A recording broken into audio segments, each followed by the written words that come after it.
Good morning, good morning, good morning. Happy Friday, ladies and gentlemen. Ray, how are we doing? GM, vibing to the music choice today. Love that one. It's the Friday feels. We got the Mariners playing their first playoff game for the first time in 21 years. So that should be a good one. Looking forward to that. If there's one thing in the world that I like more than JPEGs, it's the Seattle Mariners. So Yeah. I'm a hometown Phillies fan. I'm from Delaware. It's nice being back there in you the go. playoffs. I saw some concerning stats though. It was like every time the Phillies won a World Series or a Philadelphia baseball team won the World Series, there was a massive recession afterwards. So Hey, cheerful. Fingers crossed though. it would go right in line with what we've been seeing, man. So maybe this is the year. If the recession's already coming, you might as well win a World Series while you're at it. Yep, there we go. Eagles are looking good too. So, guys, welcome to the WGMI Morning Show, episode 18, Friday edition, where we bring you everything and anything you need to know about the NFT market in 30 minutes or less. We use WGMI's various tools and analytics to provide you as much of a competitive advantage in this market as possible and hopefully help you make some money. So, if you like what you see, if you like some of the tools that we're bringing out and using, feel free to DM us the word newsfeed for a chance to win a 7-day trial to use all of our tools risk-free. I'm Chile Army 123. This is my co-host, Ray Arsiv. We got a lot to cover today. Ray, I'm excited. It's been quite a week. But how have you been? Anything you're looking for today in particular? Yeah, I'm feeling good. I'm definitely watching a number of projects. We have some very high conviction plays today. I have one myself that I'm going to be jumping into for sure later. We'll talk about that when I go over the news feed. Big time winner, I think, for today for sure. We also, have a lot of like movement we've been seeing. We've been seeing life in the NFT market, which has been awesome. Haven't really felt this way since kind of that early bull market last year, where we do see a bit of run. Some of the big projects running. We see small projects making some moves. Awesome to see the volume maintain. I know you'll talk about that a bit, but exciting day. Yeah, definitely nice little Friday treat today. I think we're going to have a lot of action. We're going to see some wins, and I think we're going to see continued volume.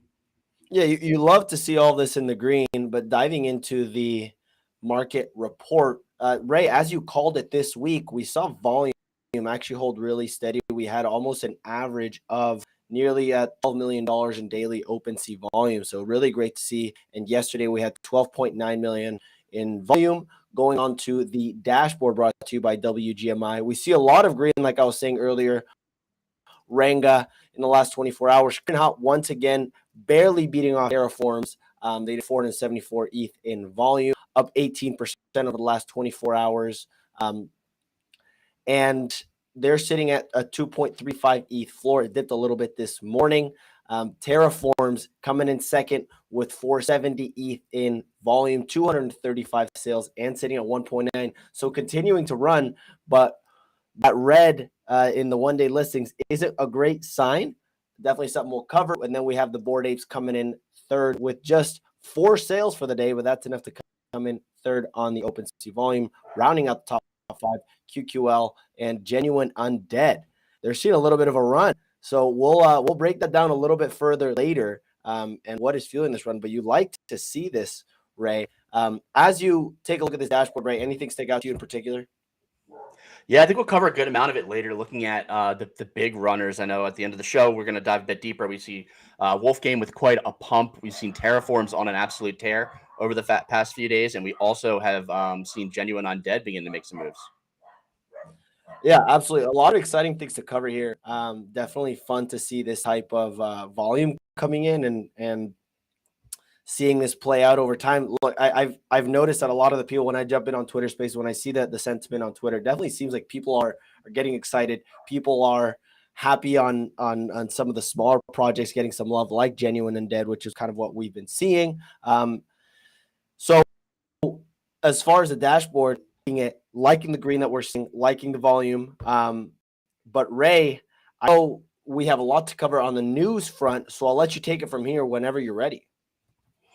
Yeah, absolutely. I'll jump on over to the WGMI newsfeed in a minute here. Like I said earlier talking about that volume. Great to see that, and we're going to see some big winners, I think, on the mint side today. We have a big drop on Tezos. We have Zancan dropping his Herbert Frank tribute on Teo.art today. That's going to be dropping in about 20 minutes or so. If you're a big Tezos collector, one to check out. It's a 375 Tez price point. We're seeing it being a 95 edition. It's a decent piece here. Moving on, Magic Eden news on the Solana side. We see that they are verifying collections to use them as a trust signal for NFT collectors. The team's handing out badges on sold collections that are being verified. They're saying that these will be authentic, significant, in good standing, but they aren't, backing them themselves. They're, making sure to say like, hey, like we're doing some due diligence, but you need to do your own research as well. So taking a step in like the same vein that Opensea does for their verification. Good to see that on the Solana side. Not sure if you have too much Sol exposure, Clemente, or you have any thoughts on this. No, I do like. I'm not necessarily involved with the Magic Eden necessarily, but I do like, and I feel like I'm always seeing them pop up in terms of improvements that they're making, and it definitely seems like sometimes now OpenSea is making a little bit of a change, but Magic Eden's, it definitely seems like the hungrier, scrappier, and wanting to make more changes every single day, which they have been doing. So this is definitely encouraging, and it seems like it's been pushing OpenSea a little bit, which is great to see. Yep, awesome to see. I think they're going to continue to innovate in the marketplace space, keeping an eye over there for sure. Moving on to World of Women, we saw that the World Women Project teamed up with the UN SDG Action Campaign and Code Green to put World of Women art in a number of airports. Vinci airports, I looked into this a bit. There's about 52 of them worldwide, and I looked at the press release. It's World of Women are very front and center on what is going into those different displays and good galleries within those airports. So cool to see that NFTs are going to continue to, creep into that mainstream, continue to have visibility. This update comes to you via Mitoshi. She is our expert curator for World of Women and also 10KTF. She's providing another update here for 10KTF. We saw a big announcement come out of that ecosystem yesterday. There's going to be a drop. It's the Kagami role is available if you've completed 10 Battletown missions. Basically, what's going to happen is there's going to be a mint for this NFT. It's going to cost 200 ape, about $1,000 at the current price point, and they're limited edition LED art pieces encapsulating the story of Wagmi-san as he led Grail through Battletown. Each piece can feature one of the 10KTF supported avatars, including Gucci Grail from your wallet. So it's some sort of customized LED art display, physical. And how it works is you can mint the NFT. There'll be time to trade it on secondary, and then you'll eventually burn that NFT for that physical piece, and you'll be left with a commemorative NFT. Sort of how Artifact has been doing their drops. Interesting to see. 10 badges is a good amount. I don't think it's every mission that you could be on, but it is a good percentage. I personally did not hit this NFT newsfeed from WGMI did not come out in time, unfortunately. Since this has been dropped, I've hit all of my 10KTF mission. Shout out to Mitoshi for providing us with all that information, and that's one of the big benefits that I draw from newsfeed specifically. All of my assets, I'm looking at newsfeed, I'm seeing what actions I need to take. How can I maximize the value? Make sure I'm not missing out on anything that could potentially provide, financial gain. I think these are going to be quality assets. I think this is going to be a solid mid price. I think we're going to see secondary demand for these. It's not going to be available to everyone who hit those 10 badges, but it's going to be available to a good amount. It's like 900. I think you'll have a good chance of winning if you met the requirements, but I think there's going to be a lot of demand as there are a lot of, very entrenched, dedicated fans in this collection. So being able to even be eligible for this pre-mint is huge. And, I missed out on that because I wasn't updated. I wasn't properly, following the Discord. It gets lost in the shuffle at times. So right. Definitely a huge benefit of our newsfeed, and hopefully I can enter in more of these going forward now that I'm well informed. Yeah, I mean, it seems like based on what you're saying, if you did enter those 10 battles and pretty much if you joined early enough, and if you've been keeping on track with the newsfeed or with having some way to track it, so you think 893 people qualified for this. You think basically if you're one of those people that qualified, that's instant profit Well, so more than 893 people are going to qualify, but they're only minting 893. Okay, got it. So You think it'll I definitely think mint out? yeah, I think it will for sure mint out at, you're looking at maybe 0.75. I think as we see more of this, I think it's definitely going to mint out, be desired, and I think it's going to be an instant profit for anybody who wants to flip it. Not financial advice, do your own research, but just my take with what I know from the 10KTF fans, looking at what's been announced so far with this, and looking at the price point, I just can't see how it's not going to be a win. Moving on, though, we could jump over to Cyber Kongs. The Legends of Inari Alpha Pass rentals are live for Cyber Kongs. There's 100 Alpha Passes available to enter that world. More information listed here. Check out the Discord to learn more. We have a link to the source as well on our newsfeed. Jenkins the Valet continuing to be in the news as they are really, putting their money where their mouth is. They're opening up that members portal, taking feedback from the community. Interesting to see how this works out. I know a lot of times, community can prevent wrong decisions, but I don't necessarily think community will always present the right solution. Sometimes you do need that, single, focus director who's going to be, making those tough decisions for what the brand will look like going forward. And I think they're doing that by hiring that art director on their side. They were lacking that. They talked a bit about that in their apology / post-mortem article on the Azure art. But interesting to see here. Glad to see they're opening up that feedback and they're doing it very quickly. Yeah, and one of the things I'll say here is I'm in full agreement with you here, Ray, as far as it's always good to have community feedback, but it's not necessarily something that you always want to have, right? One of the things that the quote that sticks out to me is Steve Jobs always talks about is hey, a lot of people don't even know what they want yet. And you need to give that to them. So we present you. People didn't say they wanted the iPhone. It was something that once they saw as a possibility, then they were like, hey, this is cool. And it's kind of the same thing. Hey, what do you want our next product to look like? What do you want this to look like? And a lot of times people don't necessarily know. And a lot of times people think short term. They don't know the entire ecosystem. They don't know what the storyline is going to be like and for the next 2 years. So, but I do like the approach they're taking. I think possibly a lot of this just has to do with they've always been that community-centric group. So by doing this, it continues that approach and that public image of hey guys, we care about you. We want to do it. We want to continue to grow this community side by side with you. However, not doing too hot on the market still. So despite this, they're continuing to see a drop off. I'm actually a little bit surprised by how far it's dropped. It's at 0.23 right now. They're seeing a good amount of volume, 54 sales, but listings are continuing to, they're actually doing relatively okay. So you might see a bounce back here, but definitely the uncertainty side of it has definitely taken a big plummet. We were sitting at right before this drop, it was at 0.58 and now it's sitting at 0.23. So not a great look if you are in this ecosystem you've been holding, and look at all those WETH offer. Just not great. But I think it's a good time to put in a WETH offer. Look at that. Looking at that graph, looking at the listings, we may have peaked. We may have hit max pain. Spread's pretty low. And I think we may have found bottom here. The community feedback. It's going to be a long process. I think this is another one of those we talk about patience, and it could be a patience play. It may be a few months before we see, the burn and this new PFP artwork get turned around. And this could be a good patience play. Grab one or two of these, sit on them for a few months, and I think you'll be able to potentially 2x your ETH stack there. Yeah, I mean, when you look at timeline there, this is definitely one of those where it's this looks like a max pain almost. When was the floor ever this low? Yeah, we're looking at the same price as you could have gotten in mint day. So hey, if you're willing to put in a WETH offer here, I think you can get in definitely at a great price. 0.21, 0.2 area.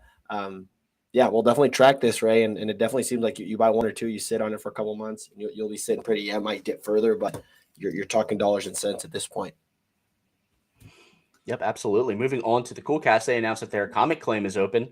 Holders have 30 days to claim the physical comics. More details listed on our newsfeed. We saw an airdrop by Digidaigaku. They airdropped their Castaways Adventure Key to their Genesis holders.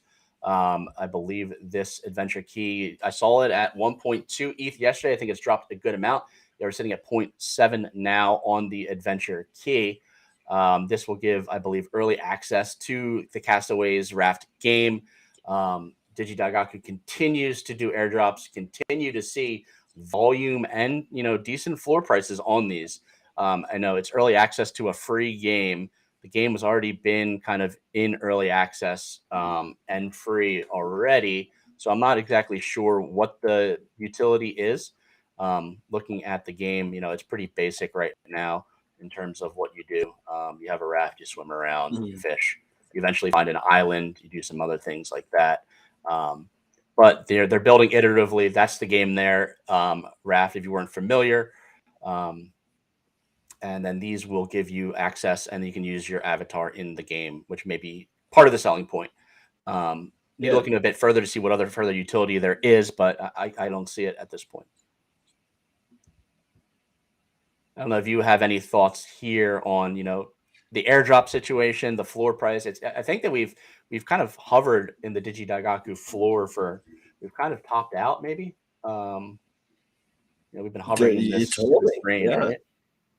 Right. It's holding from my experience, from what I've seen in the past. Typically, it lags a little bit as far as how far the price can drop with these kinds of airdrops. So from previous, based on just the data I've gathered from before, the Digidaigaku, like if you were to tell me, hey, is this going to go up or down over the next 2 weeks, I'm going to definitely say down, and see it like around the 10.5 area.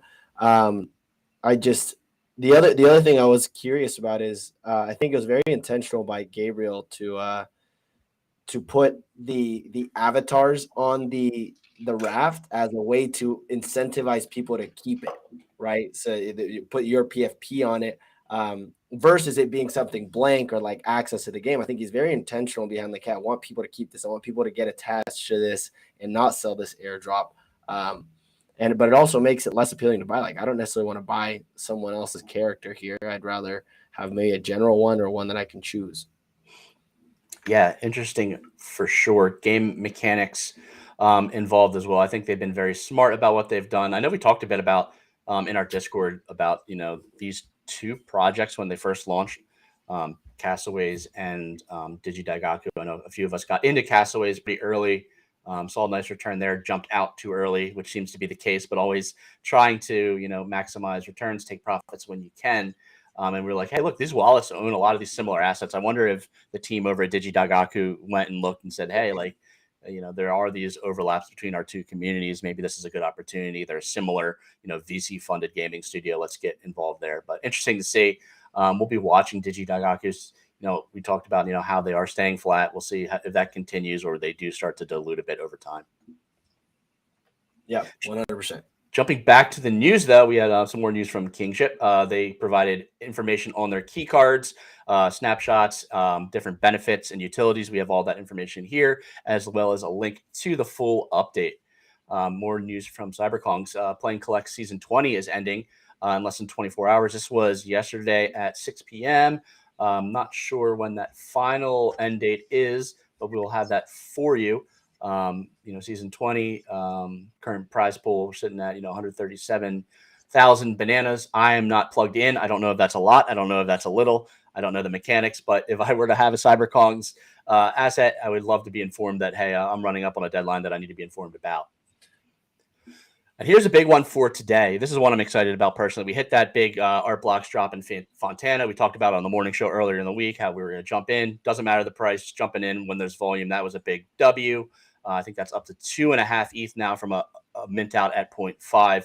Big props to anyone who held it longer. I jumped out, at a 2x. Right now, you're looking at a nice little 5x if you held on to that drop. But we have Jeff Davis releasing rectangles. So this is there are a couple things going on with this drop. So not only is it a Jeff Davis project, but it's a Herbert Frank tribute. So there's going to be a number of these Herbert Frank tributes released today. I talked about the Zancan one earlier, where a number of very prominent artists are releasing artwork in tribute for Herbert Frank. He was one of the pioneers of digital generated artwork. He passed away this year, I believe, at the age of like 95 or 97. They call him like the dinosaur of generative artwork or computer generative art. this project in particular is benefiting, from a number of things. So Jeff Davis, if you're not familiar, he was one of the original Art Blocks Day Zero artists. So he minted out Construction Token, which has a floor of 8.7 as of last night. I can look into more details on that, but Lucky Trader here does a great job of breaking down the different price points on his collection. So we can look at Construction Token, a 500 supply piece, 8.7 ETH. View card, 60 ETH floor at a 41 supply. We see 2 ETH, 22 ETH, 2.9 ETH, 2 ETH. Huge floors for some of these lower supply items. The two items I was looking at specifically, Color Study being a 0.59 ETH floor at 2,000 supply. And I'm looking at Neighborhood at 0.43 ETH at a 312 supply. So looking at Neighborhood, it's definitely a smaller supply. It's definitely probably the most bearish of the collections in terms of ETH price versus supply. So even looking at this and you cut it in half, you're looking like, 0.2 ETH floor. This is minting out at 0.1. It's an open edition. There's 500 of these outputs. I mean, I don't think they're necessarily impressive in terms of what they are. They're very simple. I mean, they're rectangles on a grid. But, at a 0.1 price, I think there's going to be a gas war. I think it's going to mint out immediately, and I think you're going to be able to make a secondary flip. So definitely pay attention to volume. What's your game plan here? I'm going to mint immediately at high gas. I think they just upgraded their contract, so they're no longer calling things Playground. They're calling it like presented by Art Blocks. I think this may be one of the first projects for like presents by Art Blocks. I'm not positive. Don't quote me on that. I'm looking at the URL here. It's artblocks.io/collection/presents. Normally that would previously be factory curated or Playground. So this one could be a very sought after piece. I'm going to go very high gas, mint out. I wouldn't mind paying, 0.2 in gas to mint this right away. Wow. Yeah, so I'm going to be jumping in high gas right away. Trying to get multiple if possible, but I don't think that's going to be an option. But big one today, big news. I'm looking at that as a potential big win. We'll cover how that goes tomorrow. I could be either very happy or very sad. And by tomorrow, I mean, we'll cover it on Monday. Hopefully forget about it by then if it's a loss. Another blast from the past here. Pock announces that some more details on Matter. Matter is a project, I believe, that's being airdropped to merge holders or merge winners. The whole Pock ecosystem is very confusing to me. A lot of people have called it a slow rug, just a rug in general. But saw some information today talking about Matter tokens and saying that, ending with tomorrow. So maybe there's an airdrop today. Maybe there is more news on it today. I'll be watching his Twitter account. We'll be providing any updates on this airdrop drop, whatever it may be. And, seeing if it is something to jump into. I know Pock isn't something I would hold long-term, but it could be something where, he does still garner a lot of attention. He does have a lot of, negative takes on his works and people, definitely love to criticize, but there always is room when you're flipping and trading to weave in and out of some of these projects, even if the artist does have like a generally negative connotation in the space. That being said, that wraps us up for the news of the day. I know we have a good amount to talk about outside of the news today as well, looking at some of the pumps and different plays that we've seen over the last few days. Ray, if I can very quickly, I have a little bit of breaking news. If you don't mind me jumping in here, we had Ryan Carson come in and sweep 10 of the meme land potatoes. So that's been a big buy. He bought it right when we started the show.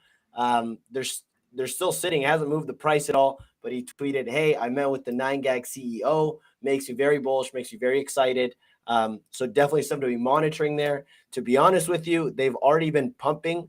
They're up, I believe, they're up 0.35 over the last week or so. They hit a high of 1.6 almost yesterday, and they've been dipping ever since. The listings are relatively high.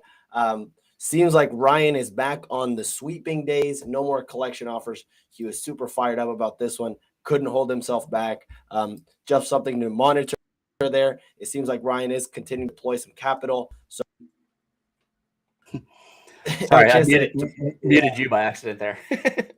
I'll let you take it from here, though. It sounds like this is his portfolio. Yeah, so we he added a new wallet. Sneaky. But we have it tracked. I have it in my saved wallet group, so that you can look at in WGMI. You can, put down all of your different wallet groups, track them, save them, and access them in a quick and easy manner. So I have 121G saved as one of my wallet groups here where I can pull it up.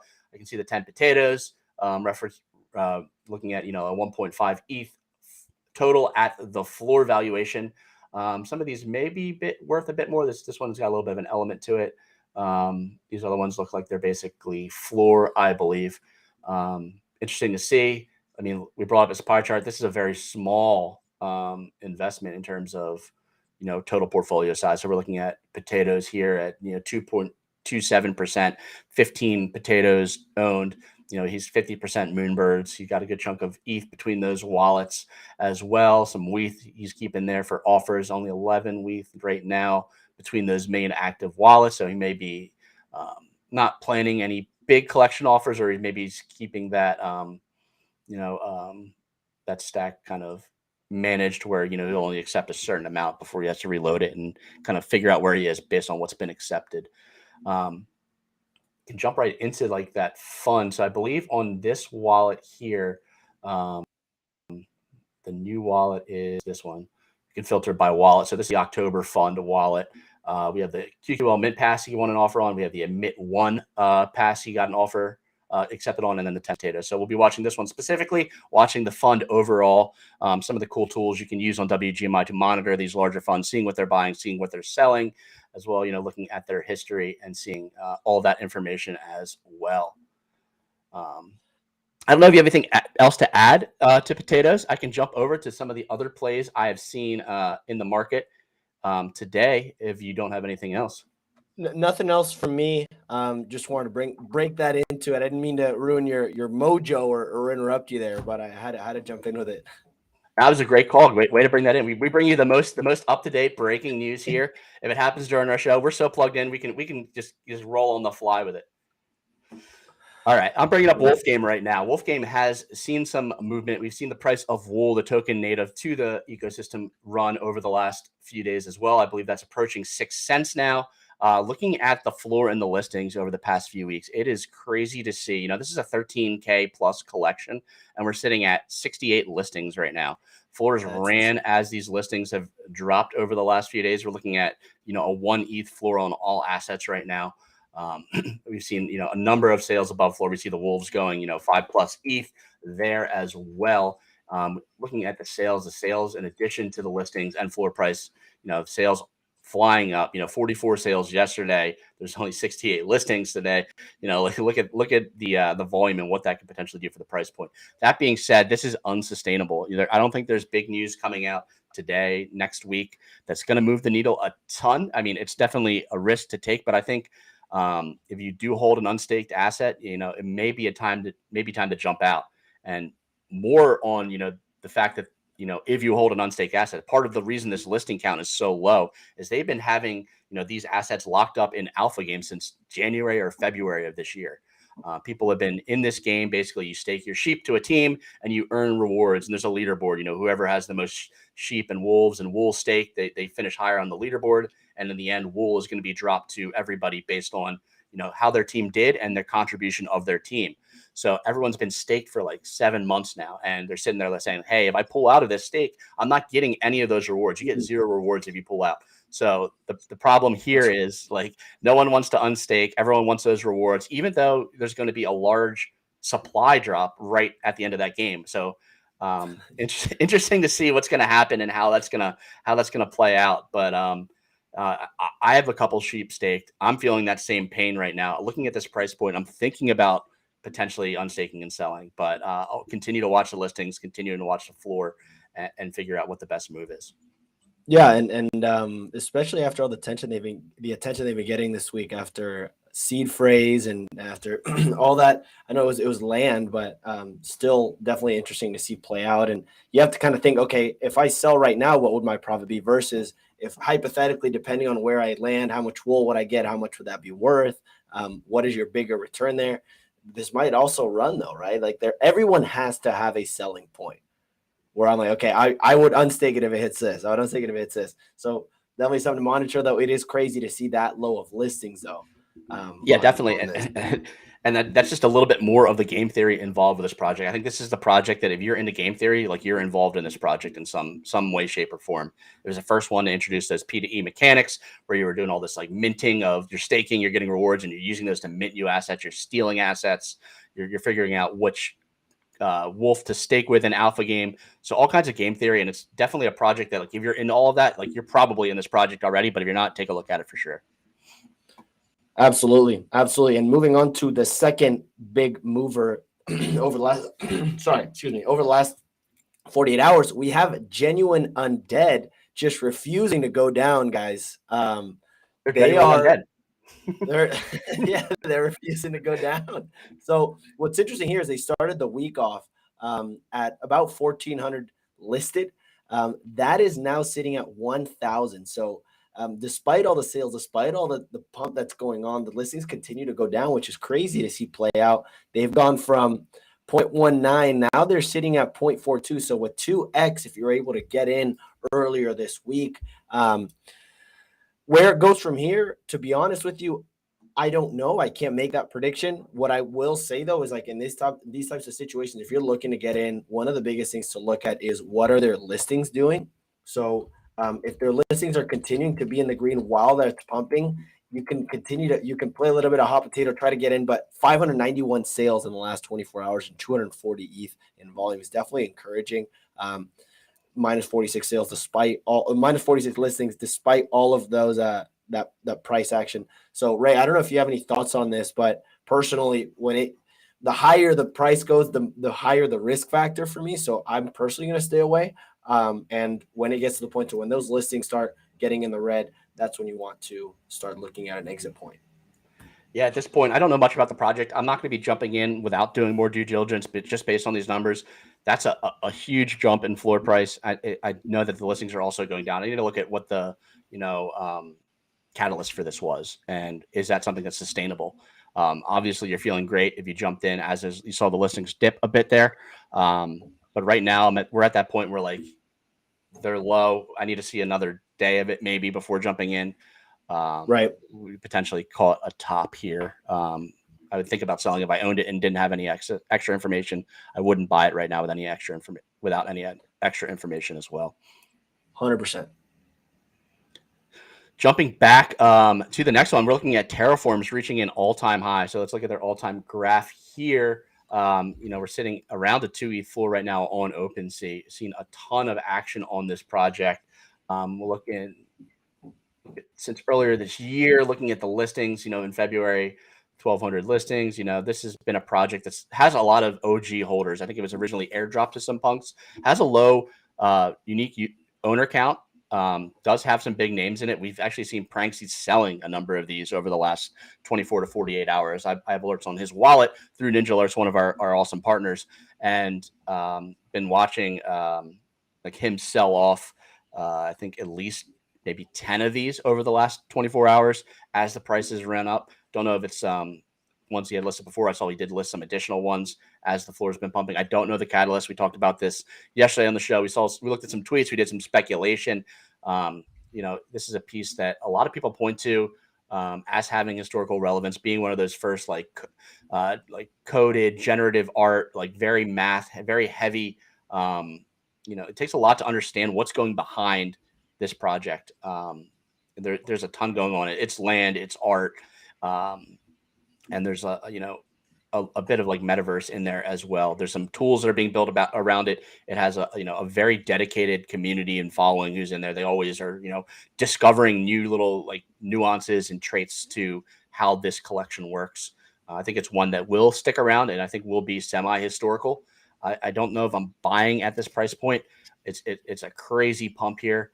We've seen a few pumps in the past where we jumped over one for a bit and dropped back down. I wouldn't be surprised to see this pull back again, maybe to around the 1 ETH price point. If not, then I've just completely missed the boat on these.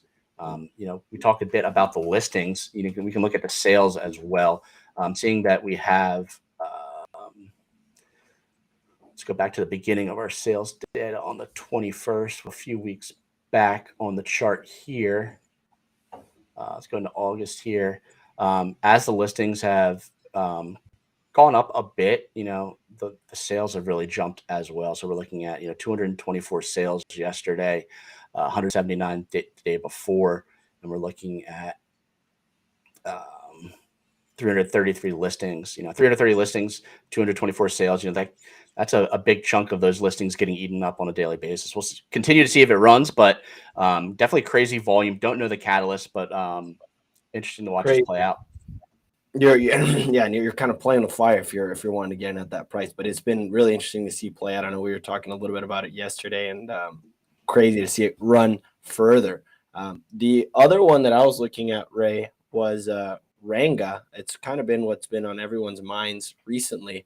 A couple things to unpack here, right? So if you're looking at just these 3 data points, there's 3 kind of things that stick out to me. So we saw the Ranga bottom out at 2 ETH yesterday. It's now sitting at about 2.5 ETH. What I liked about it yesterday was the listings had finally started to go down, right? So we saw this climb, and we were every single day during this pump when it went from 1.6 to almost 3.2 ETH was listings are continuing to go up. Listings are continuing to go up. Listings are continuing to go up. And it went from, during this pump, it went from 1540 listed all the way up to 1870. So that when you look at those listings, you're playing with fire. That's a ticking time bomb. And what happened? The bomb went off. It went from 3.2 ETH down to 2. Some people were hurt. Some people lost some money. What I liked about it, though, is when the dust start to settle and things relax a little bit, when people get scared, they leave. But then you're left with people that really believe in it. The listings start to go down, and then that coupled with the increase in sales once again has me to believe that, okay, it's at 2.5 right now. Could you be looking at a good entry point? And then what really confirmed it for me last night, what it was about the 2.3 ETH area, was when the spread, the spread between the collection offer and the floor price reached a local bottom, which was definitely nice to see. That basically shows that, hey, there is some liquidity. There is some liquidity at the bottom that people wanted to get in. Seems like people took some offers there, which takes that hypothesis away. So something else to monitor there. But if I were wanting to get into this, I would go with the collection offer because that seems like a good way to get into an entry point. Not sure if you have any thoughts there, Ray. We talked about this, like our like the super bull case on this was like, hey, this is going to continue to, in terms of purely metrics, do that slow run. If this is going to be the next bull project, it doesn't just run to 10 ETH and then just stay there. We're going to see that incremental step up, step down action here. So I've got just the floor chart. We saw a run up, 1.5 pull back, 1.1 small run, pull back, and then we've kind of been doing this incremental step where we go up and then kind of lay flat, go up, lay flat, go up, lay flat, and then we had that massive dip yesterday where I think these people right here are going to look like very smart if this continues to follow this pattern. And it's kind of bucking that trend of this step that we have been seeing here. Whoa, what was that? That was a crazy noise. Don't know where that came from. I think I didn't hear anything. Is it coming from your end or is it coming from my end? I might have a tab open. I'm hearing all kinds of crazy stuff from. Anyway, we're going to see this. If this continues to run up, we're looking right now at this platform of 2.5. If we see it run up again, we saw 1.6 to 2.9. That's almost a 2x. I mean, the next step for this could potentially be 4s for the all-time high. Don't know if I'm buying in here. We definitely saw the opportunity last night when you called it out, but something we're going to be monitoring for sure going forward. Yeah, it's one of those where, like, hey, if you see this is a chance to really go big. And if it went from 0.8 to 3.2 and now it's dipping again, what's it going to do next? Like, it's never just a straight up, right? There are these little dips, these opportunities, pullbacks for you to get back into it. We're looking at potentially one right here. Obviously not financial advice. Absolutely. So I think that covers pretty much what I've seen in the market in terms of movement over the last 24 hours or so. Is there anything else you've seen, or you think we're ready to wrap it up? That's it, guys. Look, the last thing to cover is we have our market talk in little under 2 hours. It'll be at 10 a.m. Pacific, 1 p.m. Eastern.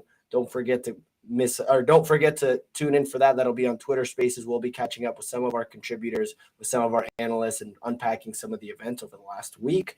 And we'll be back on Monday for episode number 19 on the WGMI Morning Show at the same time as always. Don't forget, if you like what you see, subscribe on YouTube. We post and we unpack the videos of today. We'll bring in some highlights and we'll put in some clips in there, so you don't want to miss those. Lots of value being dropped. Share those with your friends if you like it. It goes a long way. Other than that, Ray, I'll let you finish it off. Absolutely. Thanks for stopping in with us. If you like the tooling you've seen, head over to WGMI.io. Mint our all access pass. It provides access to everything you've seen today. You've seen us look at the news on our news feed. You've seen us dive into portfolio, dive into other people's portfolios, see what the big wallets are buying, selling, see their current holdings, see their historical sales. All of our custom charts, all of our data, Project Explorer pages, everything you need to make the correct decisions to maximize your portfolio value is available at WGMI.io. Mint your all access beta pass today. We dropped the price. It provides access through the end of the year. Great deal. If you have any questions, you need any help showing you how to use this tool, jump in the Discord. I will personally walk you through whatever you need to know. If you see what we are doing here, if you need a hand, if you want to say, hey, I want to do that cool stuff that you're doing, jumping in the charts, doing all these other, showing off these features, how do I do X, Y, and Z? How do I correctly value my portfolio? Where are all the toggles I need to have on? I will be there to personally assist you with any issues you have. That being said, have a great weekend. We'll see you on Market Talk if you join us there. If not, we'll see you on Monday.